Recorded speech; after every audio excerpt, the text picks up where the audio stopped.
नमो तस् भगवतो रहता अब सम्मा संबुद्धस्य बुद्धं धम्मं संघं शरणं गच्छामि।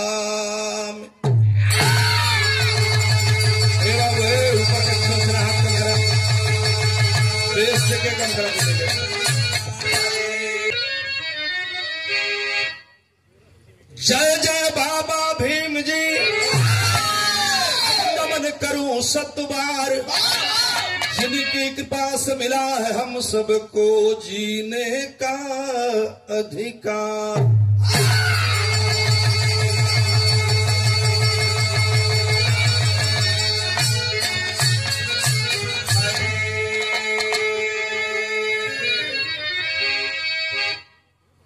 गुरु गोविंद दो खड़े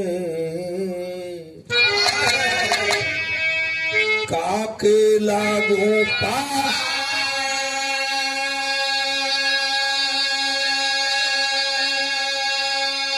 बलिहारी गुरु आपने गोविंद हो बताए।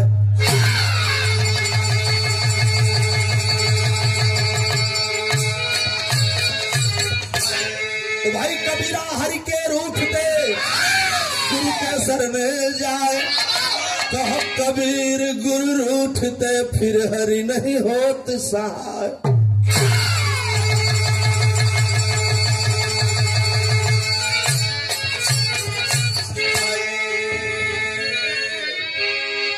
आया है सो जाएगा राजा रंक फकीर, कोई विमान चढ़ जात है कोई बधे जात जंजीर।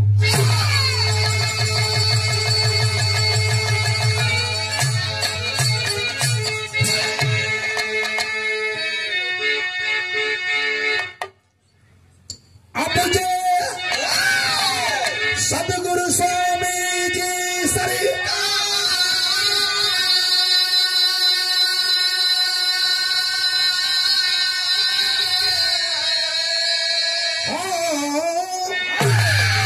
आके पकड़ ले पतवा,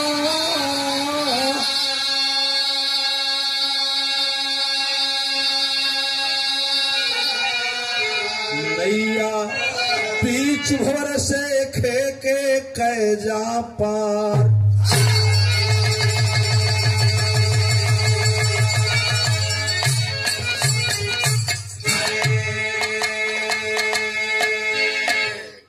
परम पूज्य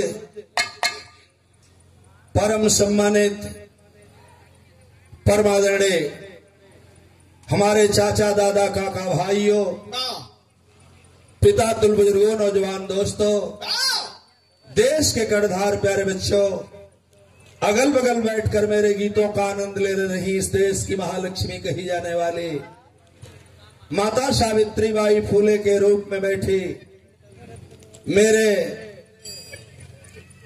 कुल की मर्यादा को बचाने वाले मेरी मां, मेरी बहन, मेरी बेटी, मेरी बहू, माननीय राजदेव साहब, टीटी साहब के परिवार के सदस्य, हित में संगी साथी, बड़े भैया, छोटे भैया, सम्मानित माननीय प्रधान जी, गार्जियन महोदय, हमारे बिरहा जगत के एक पीढ़ी के हस्ती, आज ही नहीं तब भी नहीं तभी नहीं आज भी, जिनको भैया ने बताया माननीय श्यामो उस्ताद जी, अन्य बिरहा के कलाकार कवि जो बैठे हों, हमारे मंचा सेन, आशी घराना गुरुदिल मोहम्मद अखाड़े के गुरुदिन मोहम्मद के शिष्य और हमारे अखाड़े के सिरमौर कवि शेखपुर ओडिहार गयालाल गुरुजी मंशा सेन है, हम बिरहा गायक गौरी शंकराचार्य मधुबन जनपद मऊ,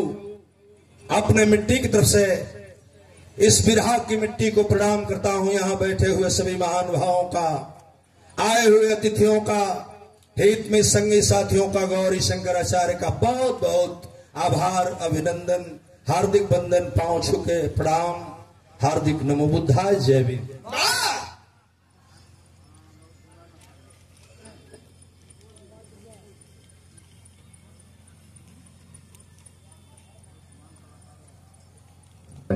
बड़ा ही प्यार और सम्मान दे करके आप बैठे। आप सभी सम्मानित गुरुजनों को, युवा भाइयों को, हमसे जो छोटे हैं सम्मानित साथियों को,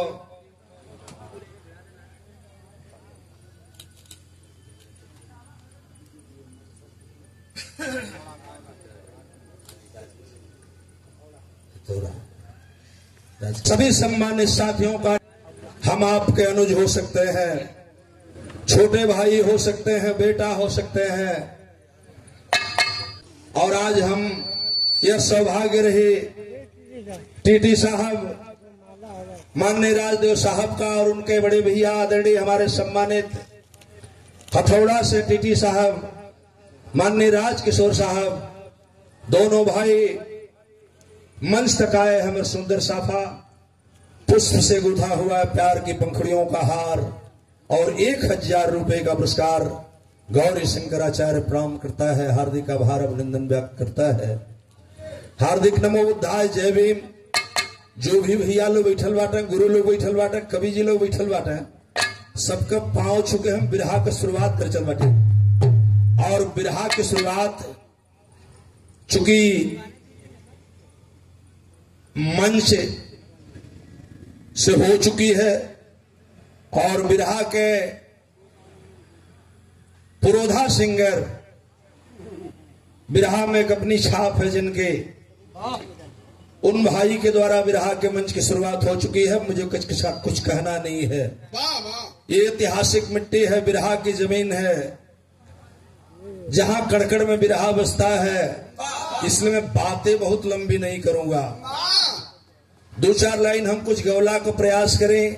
आप लोगों से विनती इतना बा कि जे भाई बैठल बा कुछ देर सुने खातिर प्रयास जरूर करेंगे। हमारे तने निवेदन बा, और कुछ हम कहना चाहिए। बहुत दिया है आप लोगों ने।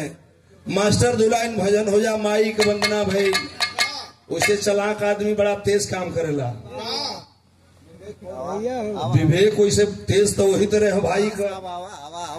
डॉक्टर साहब के विवेक पर हम टिप्पणी नहीं कर सकते। पढ़े लिखे विद्वान और बिरहा के विद्वान कहे जाते हैं, लेकिन वही तरह दिमाग भी लगा वाला।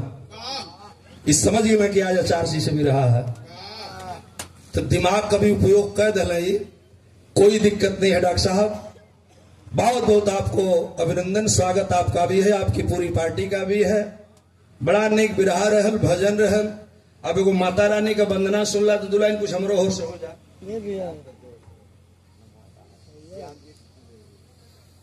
श्यामजीत भैया पिड़ौली, हाँ भाई वो गांव बोली ने PWD विभाग है। अब तो उनका पढ़े लिखल ना हो, जब पढ़े लिखल ऊ न बुझी तो उन कम पढ़ ले बेटा, ये लिए तनी अस्थिर से बोल। 100 रुपए का पुरस्कार सम्मानित PWD से हमारे सम्मानित बड़े भैया है, टीटी साहब के मित्र हैं। आप तरफ से पुरस्कार आए हैं। हार्दिक नमो बुद्धाय, जय भीम। सकल पंच को पांव छू के प्रणाम करता हूं। सम्मानित साथियों का अभिनंदन है। 2 लाइन कोई भजन होगी। और कौन सी भजन रही बेटा, जरा सब बना के आ जाओ तो लाल आओ।